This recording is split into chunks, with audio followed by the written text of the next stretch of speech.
عورت کا فطری حق یہی کہ اسے اپنے شوہر کے گھر میں تحفظ حاصل ہو۔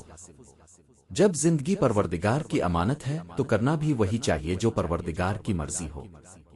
انسان کا اختیار نہ سانس پر ہے نہ تقدیر پر، لیکن اگر پروردگار کی مرضی میں اپنی مرضی شامل کر لی جائے تو راحت مل جاتی ہے۔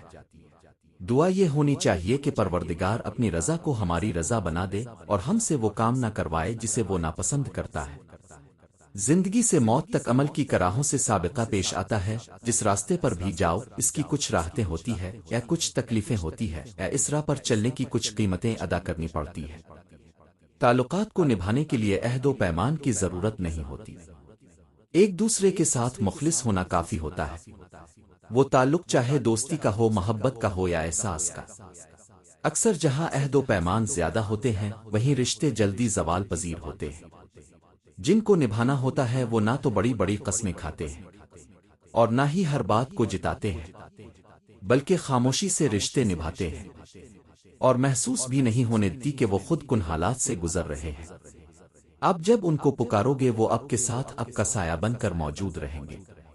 عورت کا فطری حق یہ ہے کہ اسے اپنے شوہر کے گھر میں تحفظ حاصل ہو۔ عزت، جان، مال اور ایمان، ہر چیز کا تحفظ۔ وہ اس کے گھر میں رہ کر مطمئن ہو کہ اب یہ میرا گھر ہے، میرا سب کچھ یہی ہے، اس لیے کہ میرے شوہر نے مجھے قبول کیا ہے۔ عورت بھی انسان ہے، یقیناً اس کے اندر کمزوریاں بھی ہوں گی۔ اگر ان کمزوریوں کی وجہ سے مرد اسے خشک پھول کی طرح توڑ کر پھینک دے گا تو عورت کا احساس تحفظ ختم ہو جائے گا۔ پھر وہ اس گھر کو کبھی بھی اپنا گھر نہیں سمجھے گی، اپنے دل کے راز نہیں بتائے گی، اپنے دل کی بات کا اظہار نہیں کرے گی۔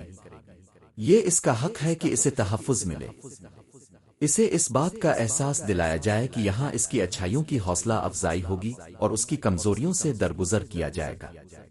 وہ صحت مند ہو یا بیمار، دونوں صورتوں میں اسے قبول کیا جائے گا۔ یہ نہیں کہ وہ بیمار ہو تو کہا جائے کہ ماں کے گھر چلی جاؤ، بچے کی ولادت کا وقت قریب آئے تو اسے ماں کے گھر بھیج دیا جائے، اخراجات آن پڑیں تو ماں کے گھر جانے کا حکم سنا دیا جائے۔ اگر ایسے حالات پیدا کر دیے جاتے آؤ اور ایسا برتاؤ کیا جاتا ہے تو عورت عدم تحفظ کا شکار ہو جاتی ہے۔ وہ سوچتی ہے کہ جب تک میں ٹھیک ہوں اور مجھ سے شوہر کی جبلی خواہشات پوری ہونے تک تو میں یہاں پر رہوں، اور اگر میرے اندر کچھ کمزوری یا بیماری آ جائے، میری زندگی کی ضروریات بڑھ جائیں تو مجھے نظروں سے گرا دیا جائے گا۔ ایسی عورت کبھی بھی مطمئن زندگی نہیں گزار سکتی اور احساس عدم تحفظ کا شکار رہتی ہے۔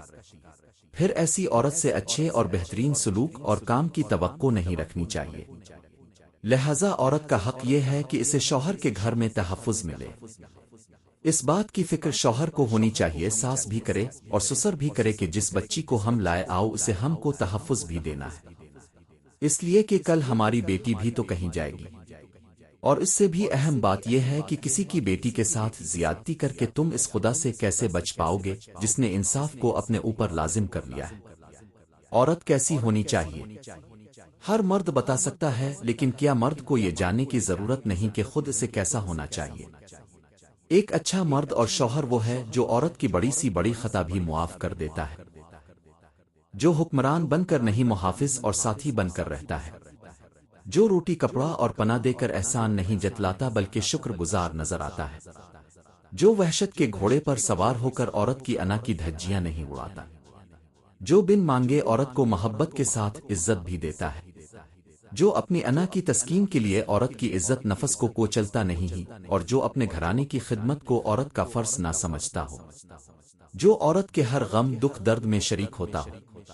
ہاں، وہ ایک اچھا مرد ہوتا ہے، وہ ایک اچھا شوہر ہوتا ہے۔ عورت کا بھی یہ فرض ہے کہ وہ اپنے شوہر کی وفادار، اس کو عزت دینے والی، اس کا حکم ماننے والی بنے۔ جب وہ کسی قصور کے بغیر ہی زیادتی کر بیٹھے تو صبر کر لیا کرے، لیکن اس کے خلاف کچھ سوچا نہ جائے۔ جب اس کے خلاف بولنا چاہو تو تمہاری زبان، اور جب لکھنا چاہو تو تمہارے ہاتھ بغاوت کر جائیں۔ جب کوئی اس کے خلاف کچھ بول جائے تو تم اس کی عزت کی خاطر اس سے لڑ جاؤ، اس لیے کہ محبت کے کچھ تقاضے ہوتے ہیں۔ محبت قربانیاں مانگتی ہے، کبھی روح کی، کبھی جان کی اور کبھی خواہشات کی۔ رابطے ختم ہو جائیں، رشتے ٹوٹ جائیں تو بھی محبتوں کو کوئی خاص فرق نہیں پڑتا، جس طرح یادیں حافظے پر قابض رہتی ہیں اسی طرح محبت بھی دل سے دستبردار نہیں ہوتی۔ اور اگر دلوں میں فرق آ جائے تو تعلقات نبھائے نہیں جاتے بلکہ گھسیٹے جاتے ہیں۔ اللہ رب العزت سے دعا ہے کہ بولنے اور سننے والوں کو عمل کرنے کی اور دوسروں تک اچھی بات پہنچانے کی توفیق عطا فرمائے، آمین سم آمین۔ خواتین و حضرات، جاتے جاتے ہمارے یوٹیوب چینل کو بھی سبسکرائب کرتے جائیے گا، آپ کا یہ کاویش ہمارے لیے باعث افتخار ہوگا۔ وسلام۔